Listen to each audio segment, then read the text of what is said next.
पंतप्रधान नुकतेच दौऱ्यावरून आलेले आहेत. या वाक्यातील काळ ओळखा. काळ आपल्याला क्रियापदावरून ओळखता येत असतो. आता बघा, या वाक्यामध्ये पंतप्रधान नुकतेच दौऱ्यावरून आलेले आहेत हे संयुक्त क्रियापद आहे. ठीक आहे. आणि तुम्हाला माहिती आहे संयुक्त क्रियापद आहे म्हणजे साधा काळ नसतोच. तसं पर्यायामध्ये पण आपल्याला साधा काळ दिलेला नाही. आलेले आहेत चालू वर्तमान काळ, भविष्यकाळ, पूर्ण भूतकाळ, पूर्ण वर्तमान काळ. आलेले आहेत म्हटल्यानंतर भविष्यकाळाचा विषय मिटला आणि भूतकाळाचा विषय मिटला. मग राहिले वर्तमान काळ. आणि आलेले आहेत याचा अर्थ ती क्रिया, येण्याची क्रिया पूर्ण झालेली आहे.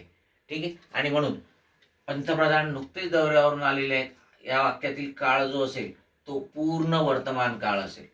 कोणत्याही पूर्ण काळामध्ये लक्षात घ्या, वाक्यात संयुक्त क्रियापद असते आणि त्या संयुक्त क्रियापदातील धातुसाधिताला ल प्रत्यय असतो आणि पुढे त्या त्या काळातील सहाय्यक क्रियापदाचं रूप असते.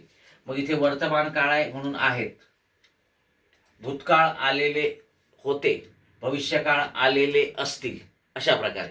पण संयुक्त क्रियापद असणार आणि धातुसाधिताला ल हा प्रत्यय लागलेला असणार आणि पुढे त्या त्या क्रियापदातलं सहाय्यक त्या त्या काळातलं सहाय्यक क्रियापदाचं रूप असणार.